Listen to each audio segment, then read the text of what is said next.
Hi, I'm Ruben, And I'm Eric. and today we answer the question, how to buy a house? Yes, so the first thing you want to do is get pre-approved. When you decide to go buy a house, if you have been working for 2 years with the same company and you have a credit of above 620, that's the perfect time for you to start looking for a home. You get approved in the majority of the mortgage loans. So even prior to starting your home search or anything, just try to make sure that your credit score is around a 620 and that your debt to income ratio are pretty good. So that means that if you're barely scraping by to pay off your credit cards and your car and your current living situation, then you're barely making it, your debt to income ratio might be really low and you might not qualify, also hurting your credit score by even checking it. So make sure that not only do you have enough income, you also have, if you don't have enough income, your credit score is also a 620. You have a 90-day window from the first time your credit gets pulled from a lender to go shop around to all the different lenders for you to get the best interest rate that you will benefit you the most. As well as when you talk to a lender will help you through different programs that you can use for the closing costs. Especially if you're a veteran, you have the opportunity to have a zero closing costs. That's right. So if you are a veteran of the military, of any of the branches of the military, please take advantage of your no down payment assistance program that is given to all the military, and thank you for serving in our country. So one of the things that you will get from that is also that you'll find out how much house can you afford. Now that you know how much house that you can afford, you can start looking at different areas in Houston and the communities that you most likely want to live in. Especially if you have kids, you have to look at what schools are going to be into. You can search that up through hard.com or a basic Google search, and you will see which schools and what areas that you're going to move into, they're going to belong to. One of the things that is really smart to do is to hire a real estate agent. A real estate agent will be well versed in the communities that you're trying to buy in, and also will be able to tell you and assist you in letting you know if you're paying too much for this house or if you're paying too low and you're wasting your time. So once you do that, another reason to hire a real estate agent is because the real estate agent will be very well versed in all the different types of contracts that is required and used in all the different types of properties when it comes to purchasing a property. Also, one of the things that you will be doing once you have this agent is that this agent will be putting in these offers for you if you're not doing it yourself. If you're doing it yourself, you should be well versed in the type of contracts that are being used for every different type of property or land or commercial building or lot, or you're trying to buy an apartment or a condo.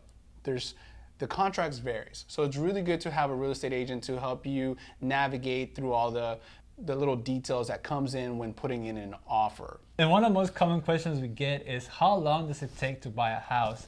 For that, especially if you're buying it with cash, it takes up to 14 days for the closing to process. Or if you're doing it through a mortgage loan, it takes up to 30 days for the closing to process. Correct. So you can expect to close within 30 days if you're using a lender, only because the lender needs to take care of underwriting and a lot of other issues that he's probably going to have to collect from you concerning your wages and your living situation now and how much you're spending in a month. Even though you have already been approved, there's a lot of things that are still being collected by your lender.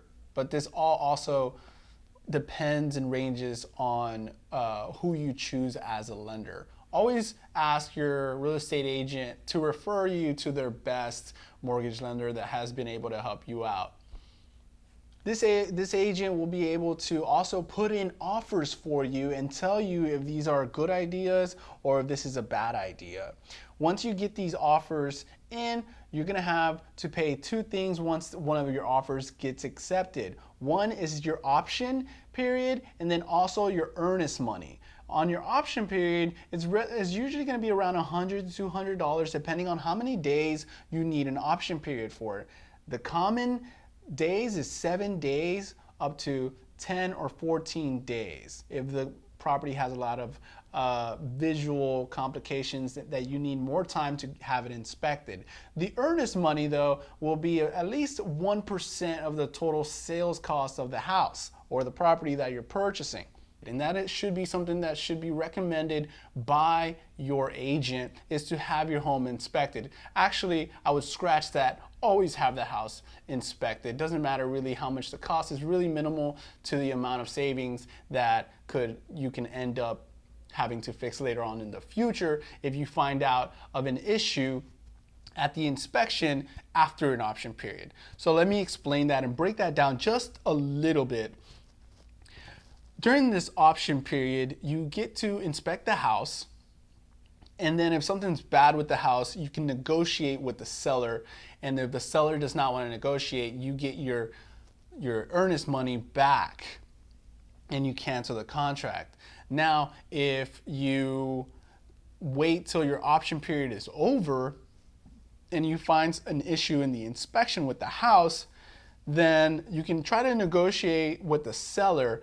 But if the seller does not want to negotiate with you on changing the cost, lowering the price, at least to accommodate for the issue that the house has, then there's only two things that you can do. You can either go through with the contract and continue to try to purchase the house, or you can get out of the contract, but you will lose your earnest money because you waited till after the option period to take action. So really good note to keep in mind is to get everything, all the inspections done prior to the option period being over. Title company is going to be the one who's going to put it all together, and usually the seller is the one who pays for title. So I hope that this information will help you and it serves you as a guide to help you in buying a home, and it kind of explains and paints a clear picture for you about the home buying process. From all of us here at City Insight Houston, I'm Ruben. And I'm Eric. You have a great day, guys.